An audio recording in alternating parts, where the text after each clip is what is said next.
Изглежда като един стандартен трактор, нали? Той е зелен, изработен от желязо и стомана.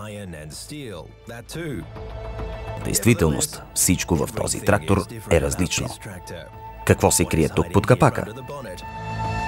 Това е революция. Сега откривателите на безстепенната вариотрансмисия създадоха Fendt Vario Drive. Какво е толкова революционно в нея? Това е променливото движение на четирите колела, благодарение на независимото задвижване на предния и задния мост, без каквато и да е намеса на оператора. Как работи? Лесно. Задвижващите елементи на Fendt Vario Drive работят в съответствие с принципите на хидростатично-механичното разпределяне на мощността. Какво точно значи това? Дизеловият двигател задвижва планетарен предавателен механизъм. Показаното тук зъбно колело в синьо снабдява хидропомпата с необходимата енергия. Това ни е познато от вариотрансмисията. Хидропомпата захранва два хидромотора. Новото е, че предният мост си има свой собствен хидромотор, както и задният.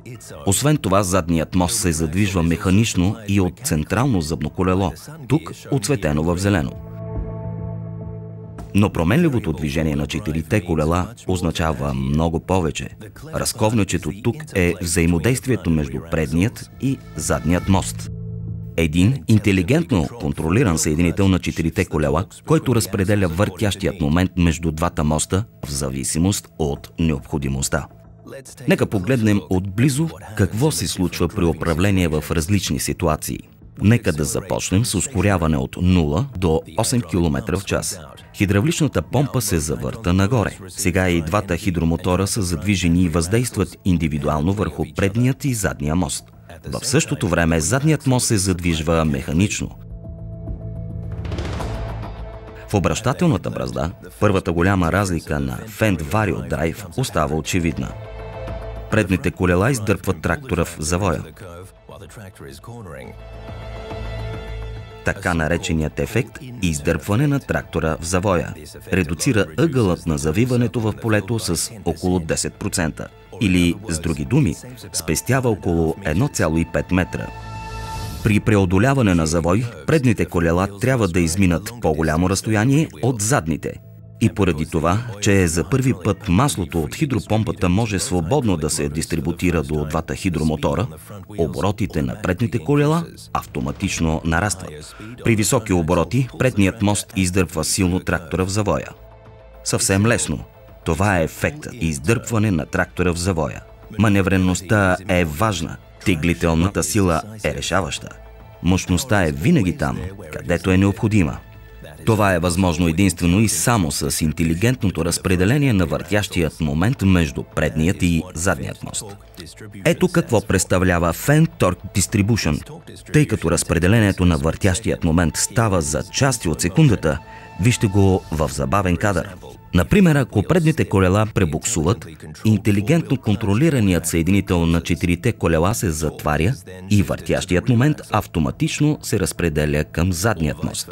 Или обратно, ако задните колела пребуксуват, въртящият момент се разпределя към предният мост. Оператора не забелязва нищо друго, освен ползите от интелигентното разпределение на въртящият момент. Постоянна теглителна мощ. Fendt Vario Drive пренася своята интелигентност и при управление на пътя.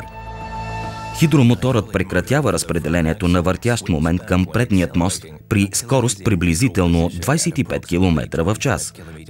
А при по-висока скорост те са напълно отделени. Така няма загуби на теглителна мощност. Хидромоторът на задният мост също се връща обратно до първоначалната си позиция от 0 градуса при достигане на максимална скорост. Максималната сила на задвижване сега се предава чисто механично.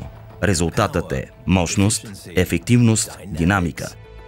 Скорост от 40 км в час вече се постига при 950 оборота в минута.